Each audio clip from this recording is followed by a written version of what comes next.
Bonjour à toutes et à tous et bienvenue dans ce nouvel épisode de 3 questions sûres consacré cette semaine au télétravail ou plus précisément à comment encadrer le télétravail. Avec la fin du télétravail généralisé lié à l'épidémie de Covid-19, les employeurs ont en effet repris la main sur la mise en place du télétravail dans leur entreprise. C'est l'occasion pour certaines de se doter d'un accord collectif ou d'une charte sur le télétravail.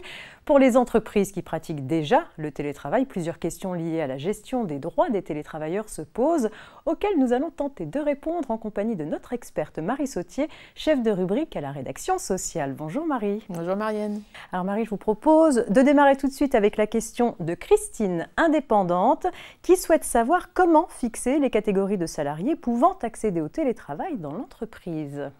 Alors, que l'employeur agisse par le biais d'un accord collectif ou d'une charte unilatérale, c'est la même chose. Il y a des principes à respecter.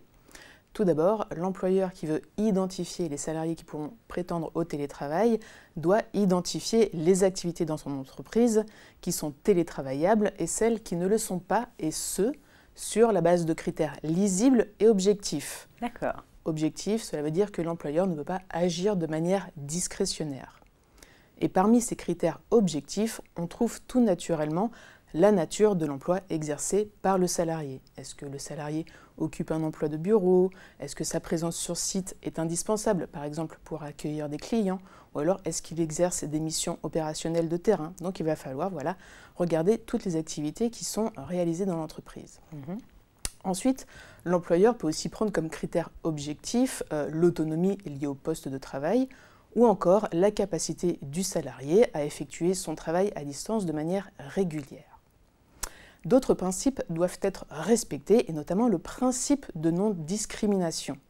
Cela veut dire que l'employeur ne peut pas appliquer de critères discriminatoires. Et le Code du travail nous donne une liste bien précise de ces critères discriminatoires prohibés, et parmi ceux-ci, on peut trouver le lieu de résidence. Ça veut dire que l'employeur ne peut pas exclure du télétravail une catégorie de salariés parce que leur lieu de résidence serait trop proche du lieu de travail. D'accord.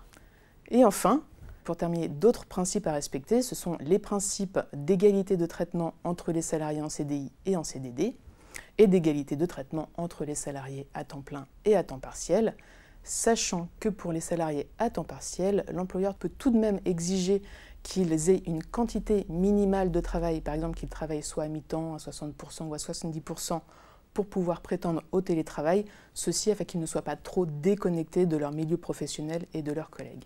Merci Marie pour ces premières précisions. On passe à la question de Julie, commissaire aux comptes, qui nous demande si le salarié en télétravail peut adapter ses horaires en fonction de ses contraintes personnelles. Alors, c'est vrai que la tentation est grande, mais ce n'est pas parce que le salarié est en télétravail qu'il peut fixer son organisation du travail en fonction de ses propres contraintes. Le télétravail, cela reste le travail habituel du salarié, mais qui est réalisé en dehors de l'entreprise avec les technologies de l'information et de la communication. Ça, c'est la définition légale du télétravail. Donc, s'agissant des horaires de travail, cela veut dire que le salarié doit respecter les horaires de travail collectifs qui sont appliqués dans l'entreprise. D'ailleurs, l'accord collectif ou la charte sur le télétravail qui est applicable dans l'entreprise doit mentionner sur un certain point les horaires de travail, puisqu'elle doit préciser les plages horaires durant lesquelles l'employeur peut habituellement contacter le salarié. Donc on voit que le salarié n'est pas totalement libre de choisir ses horaires de travail. Après, bien entendu, le télétravail doit permettre une certaine forme de souplesse pour le salarié dans son organisation du travail, notamment pour concilier sa vie familiale et sa vie professionnelle. Donc on peut tout à fait concevoir qu'un salarié en télétravail finisse plutôt sa journée de télétravail, par exemple pour aller chercher ses enfants à l'école, s'il a commencé par ailleurs plus tôt sa journée de télétravail, mais il paraît en revanche difficilement admissible qu'un salarié en télétravail s'arrête en plein milieu de sa journée de travail, par exemple de 10 à 11 heures ou de 15 à 16 heures pour aller chez le coiffeur.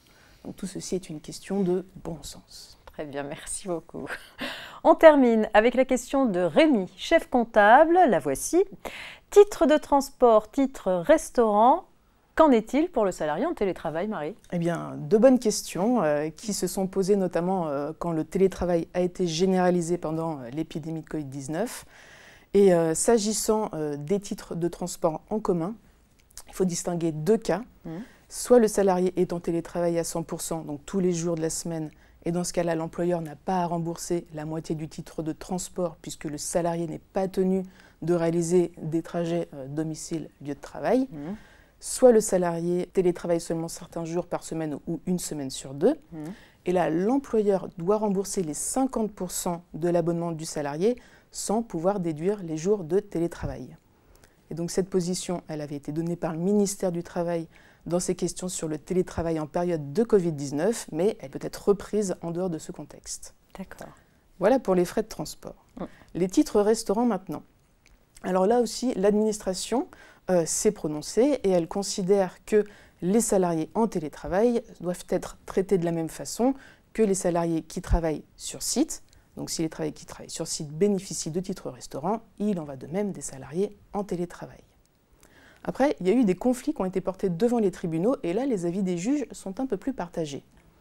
On a par exemple le jugement du tribunal judiciaire de Nanterre qui nous dit que les salariés en télétravail ne sont pas dans la même situation que les salariés qui travaillent sur site, puisque comme ils travaillent chez eux, ils n'ont pas à supporter le coût d'un repas pris à l'extérieur. Et donc de ce fait, l'employeur n'est pas tenu de leur attribuer des titres restaurants. A l'inverse, on a le tribunal judiciaire de Paris qui nous a dit que non, les travailleurs en télétravail sont dans la même situation que les travailleurs qui travaillent sur site et que le titre restaurant est là pour permettre aux salariés de se restaurer lorsque sa journée de travail comprend la prise d'un repas. Et cette solution des juges parisiens, elle peut peut-être davantage se défendre que celle des juges de Nanterre, puisque légalement, le télétravail n'a pas à être réalisé au domicile du salarié. Le salarié en télétravail peut tout à fait travailler dans ce qu'on appelle un tiers-lieu, comme un espace de coworking, et donc là, bien sûr, il prendra son repas à l'extérieur. Donc, je veux quand même souligner que ce sont des jugements de juridiction de première instance, et que pour avoir une position ferme étrangère de la jurisprudence sur ce point, il faudra attendre un éventuel arrêt de la Cour de cassation. Ce qui veut dire que vous allez revenir nous voir pour nous dire tout ça. Dès qu'on l'aura, on reviendra. Dès qu'on l'aura. Très bien. Merci Marie pour toutes ces précisions à nos abonnés. C'est la fin de ce 3 questions sûres. Si vous avez d'autres questions, n'hésitez pas à vous reporter aux nouvelles éditions 2022 du Dictionnaire social ou encore du droit du travail en infographie afin d'avoir accès de manière rapide et pédagogique à tout le droit du travail et du télétravail. Et puis pour continuer à vous informer, pensez également à vous abonner à la chaîne YouTube du groupe Revue Fiduciaire. Vous accéderez ainsi à l'ensemble de nos contenus vidéo, mieux encore en activant la petite cloche des notifications. Vous êtes immédiatement informé dès qu'une nouvelle vidéo est disponible. Je vous donne rendez-vous la semaine prochaine avec la nouvelle thématique à découvrir dans votre newsletter. N'hésitez pas à poser toutes vos questions, bien sûr. Je vous souhaite une très agréable journée.